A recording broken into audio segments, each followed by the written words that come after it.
like a jingle and stuff. I'm working on that.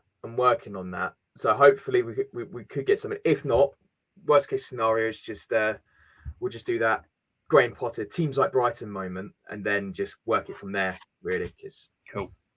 we could always improve on that. Oh, we're recording. Cool. Right. Hello, everyone. Welcome to the first official episode of Teams Like Brighton podcast. Joining me, of course, is none other than Richard Mills, who is, of course, Sussex Live's very own Brighton and Hove Albion reporter. Richie, how are you doing, mate? I'm good. How are you? Are you nervous like me for the debut of our podcast? Yes. I'm more nervous about this weekend, really. Okay. I'm more nervous about this weekend. Not too much about the podcast. Probably a little bit nervous, but I don't know about you, but I'm quite nervous about the first opening game. United away. Great to get them out of the way and done with. I think it's a tricky place to go to, especially with the new manager. But I just got a funny feeling it's going to be a tougher match than what many first thought, I think. What about you? Well, I mean, we're actually in the future now, so I mean, it was great that we won 6-0. So, who would have it? Lewis Dunk scoring a goal with the back of his head from 50 yards, unbelievable. Oh God, top bins. I can only dream. I mean, I think So I asked Graham Potter a little bit after the Espanyol game about can you sort of translate the end of season form, obviously when noticeably they beat Man U 4-0, and then can they bring that into this season? And he thought they could potentially. And I think Solly March said that as well. So I think they should go with, much better expectations than they would in the past. I think this is maybe not the best time to play Manchester United, new manager and Erik ten Hag, but I think still not a bad time to play them. And it'll be nice to send them home on a sour note. Yeah, and we've got George Smith's from Manchester Evening News, his preview and thoughts on United as well to look forward to later on in this podcast. And again, like you're saying, like new manager, it's a new face, new era, but there's also been a fair bit of controversy, shall we say, in the summer at Old Trafford. I don't think it's ever been a dull day being a United fan at the moment.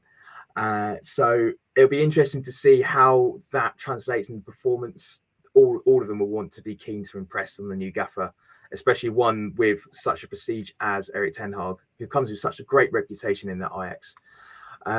But I like to think that Graham Potter's he's always got 2, maybe 3 tactical plans up his sleeve. And I think that even though that we've lost Basuma and potentially a question mark over Cucurella, we could be in for a really good game, hopefully. Yeah, so it's interesting. Potentially losing your 2 best players is a massive risk. I think the Leicester City model that was kind of lauded for many years was, they would buy cheap and then they would turn these players into great players and then they would sell for high fees. So, if you look at N'Golo Kante and Riyad Mahrez, they're fantastic examples. And then even Harry Maguire, that didn't quite work out as much, but they still got a massive fee. But the point is that Leicester only sold 1 key player each summer because they didn't want to hurt the strength of the squad overall. So if you do lose your best, then you can maybe potentially sign a number of other players. But at the moment, Brighton, they've sold Basuma to Tottenham and Cucurella could go to Chelsea. That's arguably 2 of their best players gone.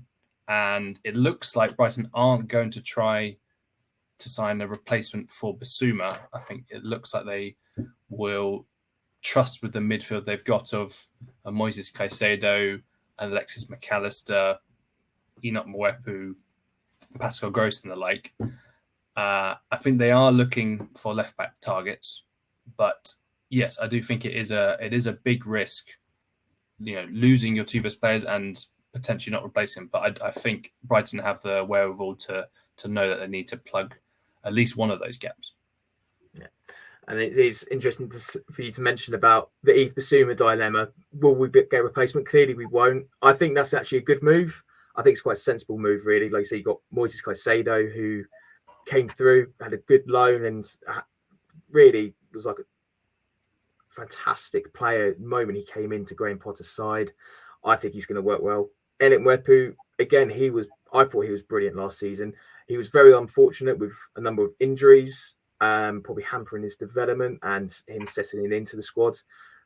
And one player as well you haven't mentioned as well, which I think is very much an underrated player at the Albion, is Steven Alzate. I think he's a fantastic player. He could play on the wing at times. He's played in midfield, and I think he's very well suited to Graham Potter's style of playing. I hope that he gets given that opportunity as the season progresses as well. But I am concerned about Cucurella, because Cucurella is... I love Cucurella. I think he's possibly Brighton's most technically gifted player. I'm gonna put it out there. I think he's about as technically gifted as they come, probably bar Vicente, but I think he's a fantastic player. We will miss him, but when you've got Champions League football knocking on your door, same way as what's happened with Bissouma, you can't stop it. I do find it quite amusing, the fact that City are reluctant to find another £10 million for Cucurella, which is pennies to them, really. But then Chelsea have come into this. And I think City would be a much better team for Cucurella because, well, Pep Guardiola for starters. I think his style of play would suit Man City, and Man City will suit Cucurella in terms of playing styles. I think he will link up well with Jack Grealish on the left wing. I think Grealish wants to push forward more in the central role and assist Haaland, but he's been pushed out wide quite a lot last season, and it just didn't really work out for him. But I think with Cucurella pushing up on that sort of like left wing back role, I think it'd be a fantastic signing for them, and I think 50 million quid is worth its weight in gold for them. But if they want to delay it, so be it. But one thing's for sure that we know for sure is Tony Bloom sets a price, and he doesn't buck down to anyone. Yeah, it's interesting. There's lots to kind of unpick from that. I mean, so I think one other factor that makes Cucurella so valuable to Brighton is the fact that he can play left wing back, left back, and then even left centre back, which is a position he'd never played before, but he just took to that so well.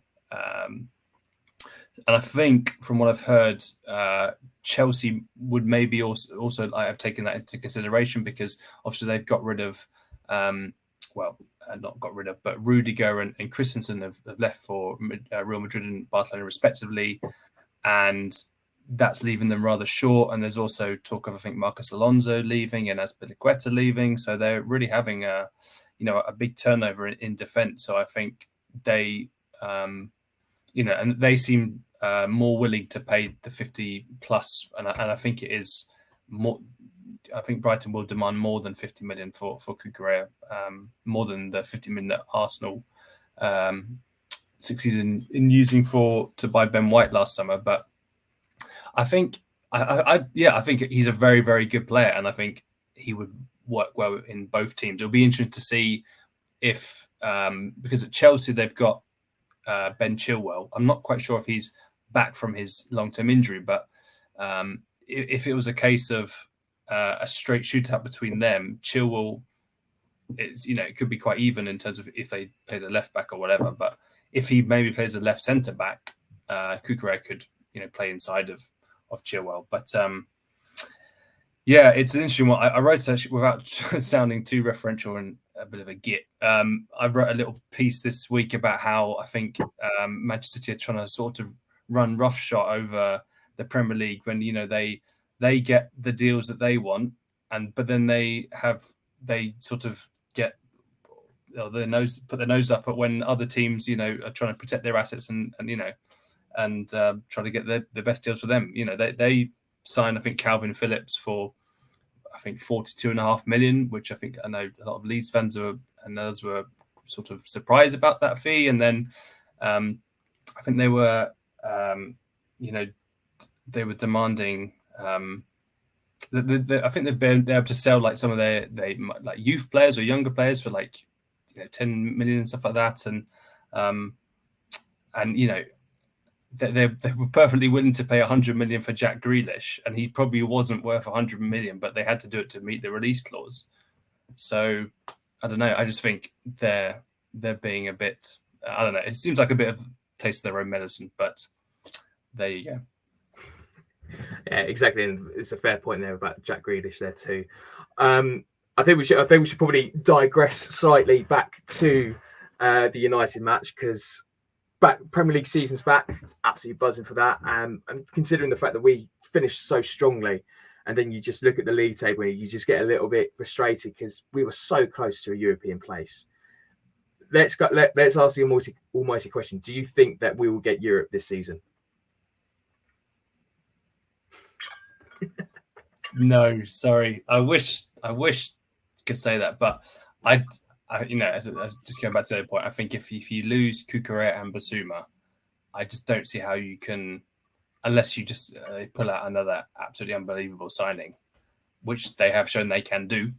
But yeah, I personally think they won't get Europe. I think you've got Newcastle are spending lots of money, and I think there's lots of other teams just splashing the cash. I think personally, maybe a 12th. I think a 12th finish. Because I think okay, just okay. So you're going for a mid-table finish. Well, I mean, you could say last year wasn't pretty much the mid-table, and even during the West Ham game, I think Brighton, because they were losing at half-time and results were going against them during that after the first half. I think they were down in 13th or something like that, but then they won and then they came up to 9th. So it just showed how close it could be, and I think they'll just be in that sort of middle pack. And I mean, I'm definitely pretty excited about. Can't wait to have things to talk about instead of transfer rumors and all that jazz. But I think there's still a bit of an unknown with some of the new additions. Obviously, you're hoping Dennis Undav can bring the form that he had with Union, where he scored 27 goals in all competitions last season. But obviously, Premier League's a big step up. They've signed Julio Enciso from Club Libertad, an 18-year-old Paraguayan international who's very, very highly thought of in South America. But obviously, again, you don't know if he's going to make the step up. And then, Kara Matoma and stuff like that. And he looks very exciting. There's just, it's such a, as Graham Potter said, it's a brutal league. And I think they might need a bit of time to maybe settle in. So yeah, I feel 9th was an unbelievable achievement last season. And I still think, 12th or, mid-table thing will still be a very good achievement. Can I just say as well, I still love the fact that Julio Enciso announced that he was a Brighton and Hove Albion player on Paraguay's equivalent of Loose Women. Still to this day, that has to be the best way to announce a transfer deal. Just announce it on your home nation's Loose Women equivalent talk show. I think that was that was such a weird phenomenon, especially when he's got the backdrop of Brighton Marina there as well. You can clearly tell, and he's got the Brighton kit there on the table. He's there, he's excited, he's looking forward to Premier League action. He looks like a quality player as well. I think he's a really good bit of business. I'm glad that even though I think the transfer fell out a little bit in January, if memory serves me right, but we still managed to get him back here in the summer. I'm glad that no one else managed to pinch him, because he does look like a quality player looking at the footage from pre-season as well. What going forward here? Where do you see the key players up front? Because I've got to be honest. We've got Welbeck, Undav, and Danny Welbeck. But like you say, we've got Koru Matoma. We've got. Did you just say Welbeck twice? Did I say Welbeck twice? I think so. Did I say Welbeck twice? Welbeck, Undav, Welbeck. Did I? I mean, he is a good player. He's so good. He's so good. I'll say it twice. I'll say it twice again. Welbeck and Welbeck. But again, like we last season, it almost seemed like we struggled with depth of options going forward. But now we've got plenty there going forward. And also, I haven't even mentioned Trossard either. Yep, and there's also Evan Ferguson, who's not a bad backup as well. A very exciting 17-year-old. I think there's the front line is definitely looking. There's more strength and depth than previous seasons. Personally, I do feel that come Sunday against Manchester United, I do think Welbeck will start.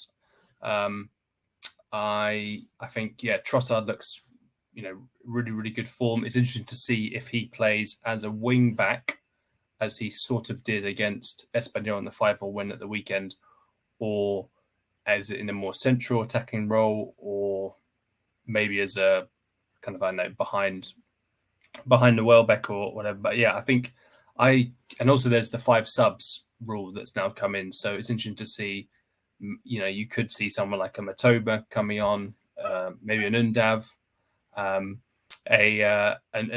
maybe a Mope, and obviously he's been linked with a move away to Salernitana, I believe, in Syria. So, there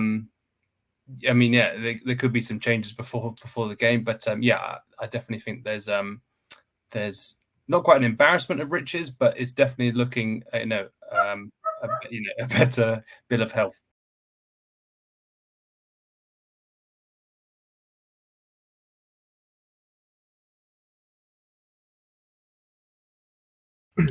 Yeah, and joining us now is Manchester Evening News' very own George Smith, who covers both Manchester United and Man City. George, thank you very much for joining us. You're very welcome, and thank you for having me on, chaps. Great stuff. Let's talk about, obviously, United away this weekend for us. What has been the big thing for you guys? Key notes, if you will, from pre-season under Erik ten Hag?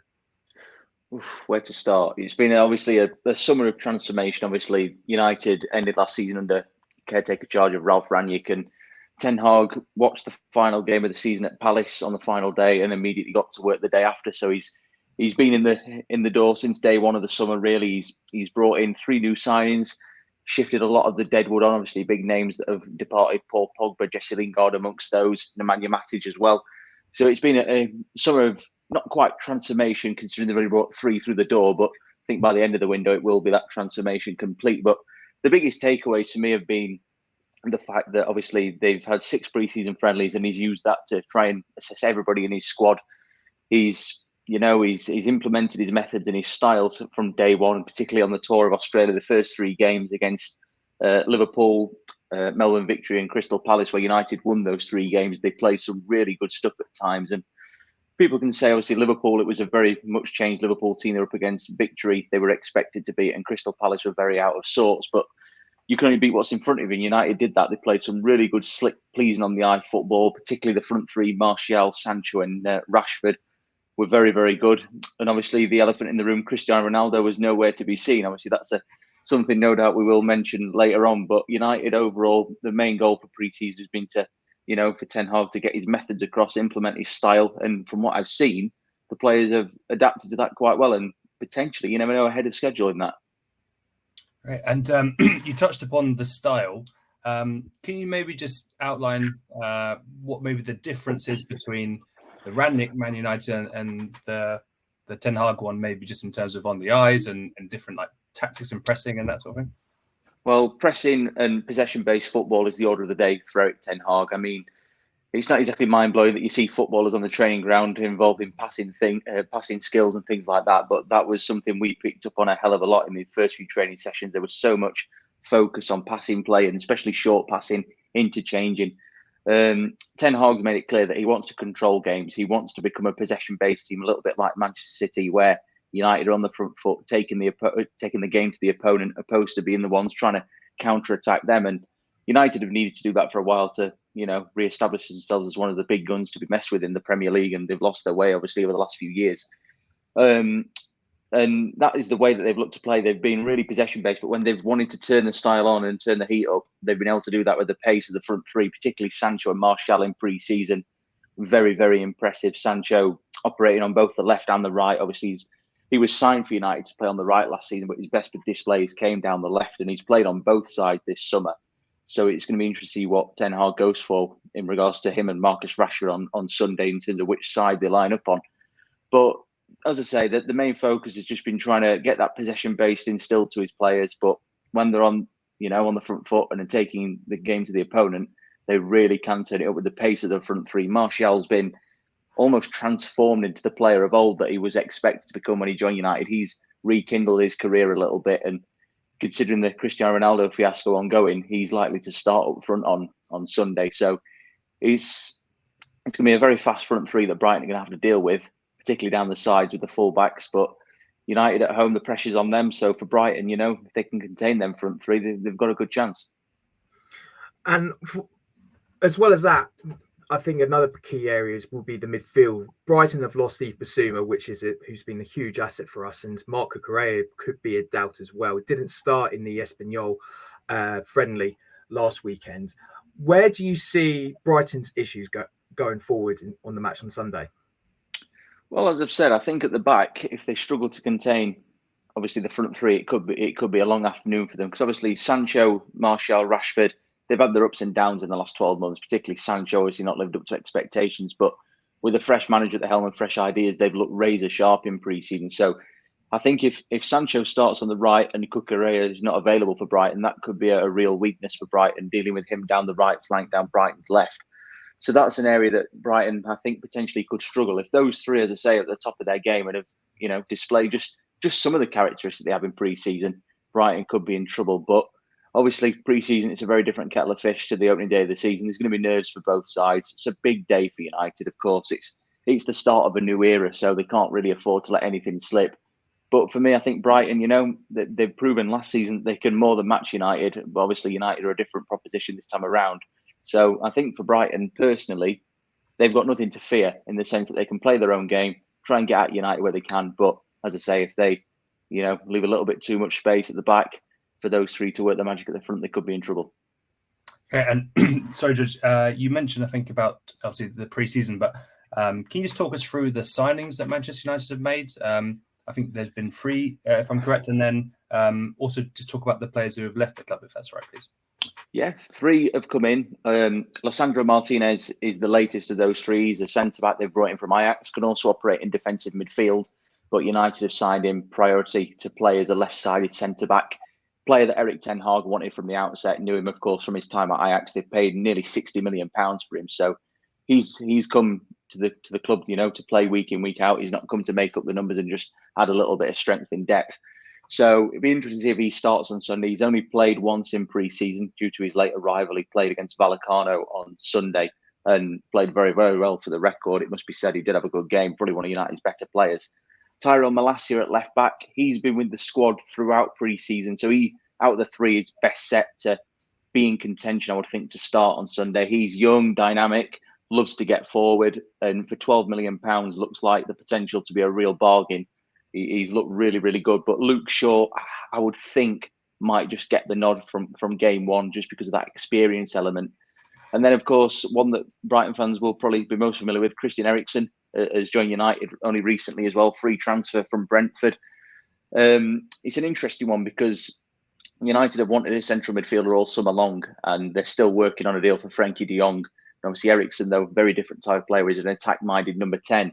But obviously, United have got Bruno Fernandes in that role. So it looks like it's going to be a straight shootout between those two to play in that advanced midfield berth. But Erickson against Atletico Madrid on Saturday and then Vallecano on Sunday, played in both games. He played more as a number 8, more of a reserve player in the Atletico game, and played quite well in that position. So if Ten Hag sees the opportunity to kind of control games, particularly at home, and you would say perhaps against somebody like Brighton, who not considered as one of the big top 6 in the Premier League, he might feel that he can go with a more attack-minded approach and play Erickson just behind Fernandes, with most probably Fred. So that's the lowdown on those 3. Obviously, very different types of signings. United still want more. De Jong is the top target before the end of the window. So it remains to be seen on that one. But Erickson, obviously, is the most familiar name to the Premier League fans and things like that. But Malacia and Martinez in their own right, certainly good signings and got potential to make things happen. Do you think that that's enough for United going forward? There was a lot of talk about how they need to bring in a lot of players last season before Rangnick even left. Is there any more opportunity, any movement at all for United to build on that? Well, Erik Ten Hag said from the outset they wanted to bring 5 through the door before the window closed. He's got 3 so far. Obviously, the Cristiano Ronaldo situation, he's threatening to increase that tally because obviously if he goes there, they are quite light at the top end of the pitch. Frankie de Jong, as I've already touched on, remains the top target. They see him as the main man. They've been in talks with Barcelona now for the best part of 3 months. And we at the MEN are absolutely sick of writing about it. We just want it brought to an end one way or another. We're fed up with it. But he remains the top target. But if they don't get him, they still need another central midfielder just to give that element of control in the team, a little bit of defensive nous, because that's been the thing we've expected United to bring in a defensive-minded midfielder, someone of N'Golo Kante's ilk who will do the dirty side of the game. But Ten Hag has kind of drawn away from that. He wants somebody who's going to get on the ball, play through the lines, and drive United up the pitch. So on the face of it, it looks like Fred's going to remain that defensive midfielder. In terms of other positions there, they ideally for me need to strengthen. They need another right back, even though Diogo Dalot, to his credit, has played very well in pre-season, but jury remains out on if he can be the long-term target because Wan-Bissaka's free to leave if he wants to. And then aside from that, they've still been looking at a right winger. Anthony at Ajax has been a top target for them, but I think Ajax are just pricing them out of a move for that one. That doesn't seem at all likely now. The talk of 100 million euros they want for that one, which just isn't going to happen. So aside from that, United really are looking at 2 more. It's out wide on the right and in central midfield where they see as a priority.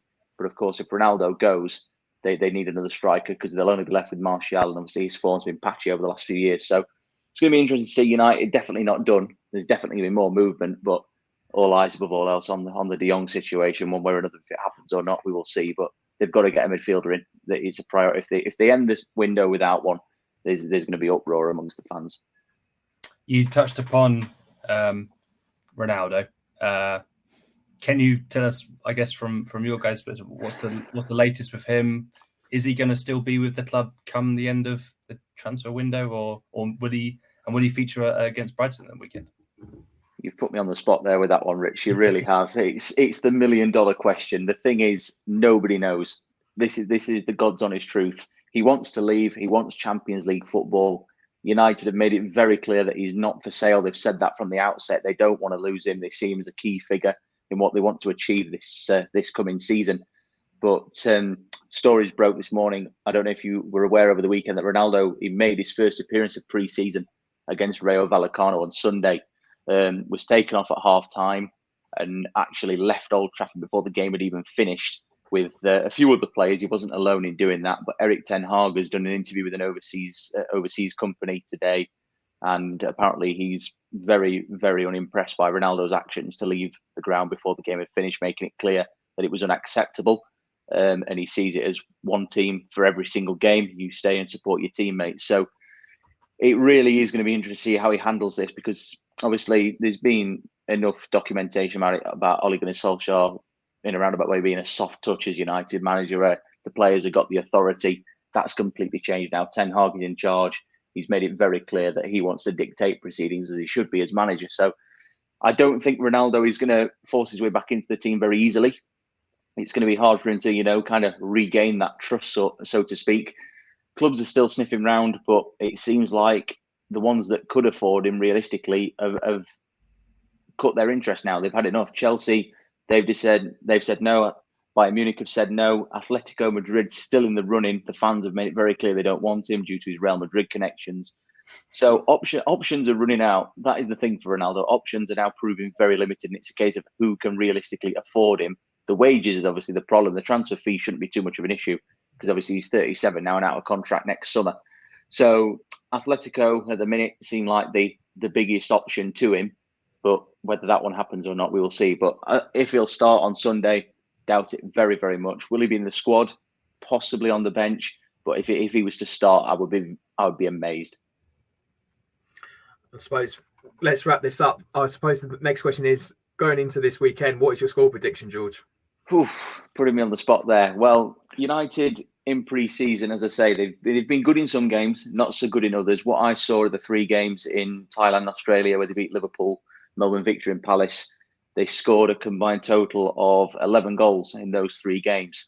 So they've clearly got the quality in them, to score goals without Ronaldo. But over the course of pre-season, they only kept 1 clean sheet in 6. So the defensive frailties from last season are yet to have been eradicated by Ten Hag. So I think it's certainly possible that Brighton could get on the score sheet at the weekend. It's not impossible. United are certainly vulnerable defensively still. They're not the solid unit that Ten Hag wants them to be. So it could be an opportunity, right time for Brighton to play them. But I think United, with the sense of the occasion, season opener, Old Trafford, new manager at the helm, wanting to impress, really the beginning of a new dawn, I think United will win this one, but I don't think it'll be a complete landslide. I'm going to go for a 2-1 United win. Oh, going for 2-1. Rich, what are you thinking? 9-8. 9. Go No, for a very I think I'm going to go for 1-1 draw. Oh, I think I'm going to join you on that. I'm going to go 2-2. I think it's going to be quite an interesting match, end to end. Brighton will be up for it after the way they finished last season, and I think they might fancy their chances against United. Give Ten Hag a big run in for his money and give him a big Premier League welcome, I think. But yeah, George, we'll wrap that up there. Thank you so much for joining us, and you're very welcome. Yeah, and you too as well. Thank you for having me on. Thanks, George. Cheers, mate. Thank you.